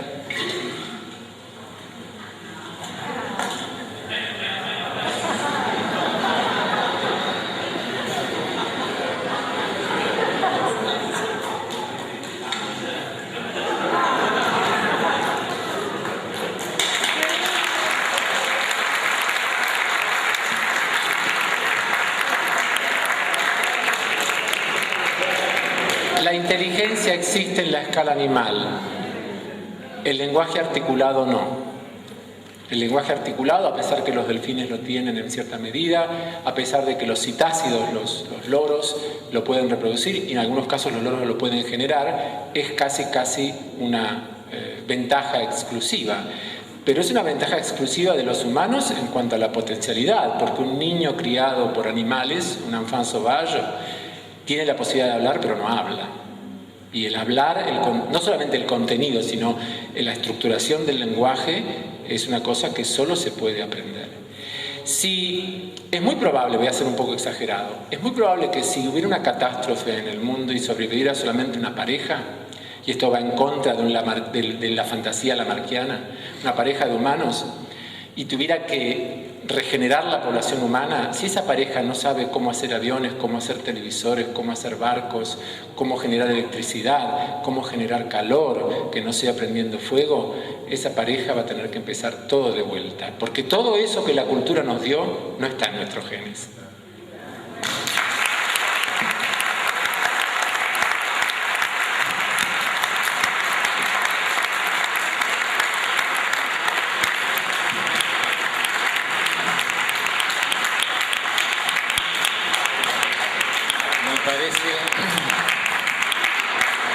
Me parece que el experimento dio positivo, pedía Fernando al principio. Tenemos unos minutos para preguntas, respuestas. La primera sensación que me iba dando a medida que charlábamos con los amigos es que representan a científicos nacionales, que podemos tener en el país un diálogo de esta calidad con colegas que dirigen institutos, grupos de investigación en el país. Estamos habituados a tener que escucharlo.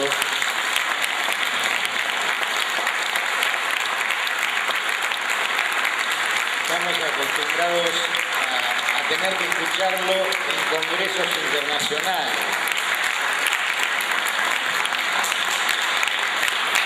Pero lo podemos escuchar en congresos nacionales, acá cerca de la casa de cada uno, y me llena de profundo orgullo.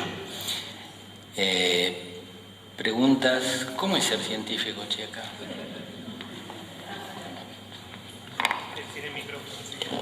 Vamos a opinar seguramente parecido con Fernando. Ser científico, investigador, científico profesional en la Argentina, hacer ciencia en la Argentina es difícil, pero no está lejos de ser imposible. O sea, es una dificultad abordable por muchos caminos. En primer lugar, y fundamentalmente, por la todavía importante calidad de nuestra educación universitaria pública, que sigue generando jóvenes que están interesados por investigar, por romperse el tiempo necesario que sea para sacar las cosas adelante, que tienen curiosidad, que tienen avidez.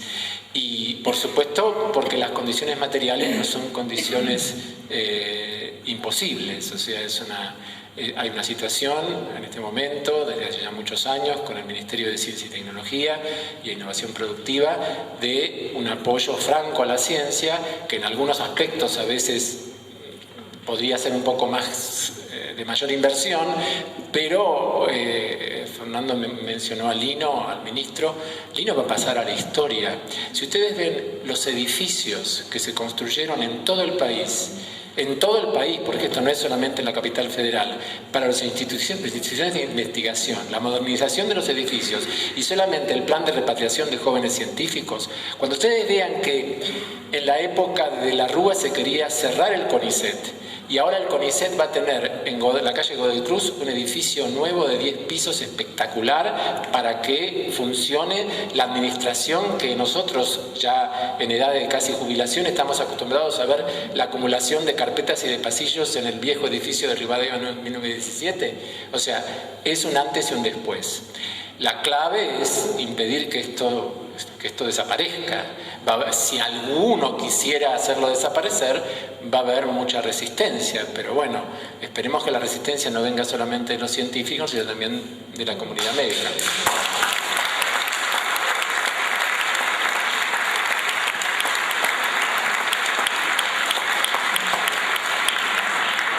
Sí, claro que yo coincido también. Un par de números reforzando lo que dice Alberto. La cantidad de metros cuadrados de laboratorio que se han hecho son 100.000 metros cuadrados de laboratorios para investigación.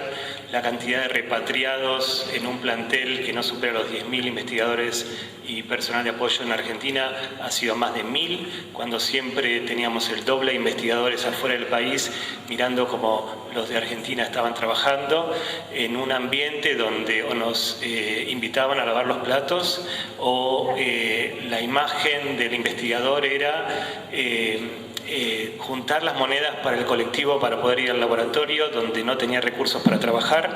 Entonces, comparado con ese marco, el ambiente que estamos viendo desde los últimos años, sobre todo que se creó el Ministerio de Ciencia, es un ambiente de gran esperanza, de recuperación de dignidad, de cooperación y de orgullo por lo que se está haciendo a nivel en Argentina y también a nivel de integración regional.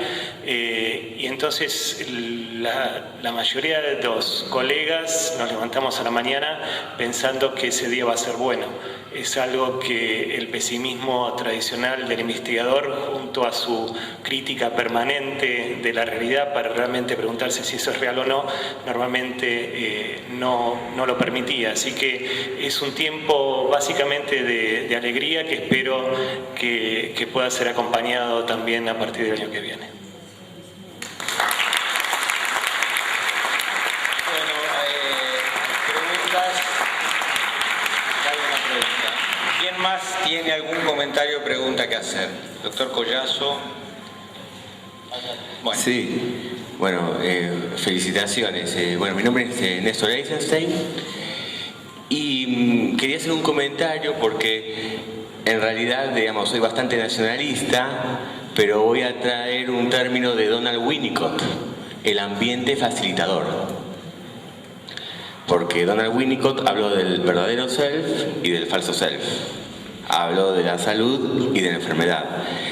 Yo me formé con el profesor García Badraco, con el psicoanálisis multifamiliar. Y yo trabajo en Nueva Barría y estamos viendo cambios psíquicos en esquizofrénicos, que ya relata su paranoia y se ríe de su paranoia y cuenta cómo hacía él cuando era delirante. Entonces, digamos, y también ustedes están rompiendo con el mito, sobre todo el de la meiosis, que sí, el espermatozoide y el óvulo trae la esquizofrenia de la madre. Sí, porque se ve mucho. En realidad yo veo familias y vos ves familias donde está el hijo mayor esquizofrénico, pero los dos hermanos no son esquizofrénicos y los padres tampoco son esquizofrénicos. Eso que dijiste me parece fantástico y yo me olvidé de decirlo. La genética molecular no va a inventar o descubrir la heredabilidad que un clínico con anamnesis no vea que corre en familias. Si el clínico ve que algo que le pasa a su paciente no le pasó a su mamá, a su papá, a su abuelo, a su tío, etc., se podrá descubrir que lo que le pasa al paciente es genético, pero seguro que no van a descubrir que es heredable, porque si fuera heredable lo tendrían que tener los parientes. O sea, correr en familias, que es un término de la clínica más descriptiva, es obvio. La genética molecular, por más sofisticada que sea, no lo va a inventar. ¿Es lo que vos decís? Sí, para Alberto, fundamentalmente cuando hablabas de esto de los mitos, podemos considerar también un mito el considerar, como hasta ahora lo consideramos, que el cerebro humano es el capaz de futurar. ¿Qué significa futurar? Tener conciencia de que hay un hacia adelante, que no termina acá en el presente actual, sino que hay algo por el cual tengo que... pensar cómo sería el futuro, pero con un grado de predecibilidad alta, ¿sería eso? Y pensar, por ejemplo, incluir el sentido de la muerte, de la finitud, que supongo que los animales creo que no lo tienen. Lee el libro de Devals. Hay algunos animales que El animal, los primates, estos grandes simios, no tienen conciencia de la propia muerte, cosa que el humano sí tiene, pero sí tienen conciencia de la muerte de sus congéneres. Es distinto. Hay un experimento que se hizo con un chimpancé, en el cual quedó parapléjico. Y cualquier parapléjico humano estaría deprimido, asustado por la realidad de su físico.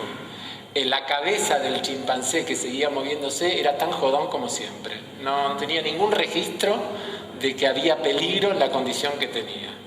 Y eso lo cuenta de Valls. Ahora, sobre Futurar no sé. ¿Alguna otra pregunta o comentario? ¿Ya el doctor?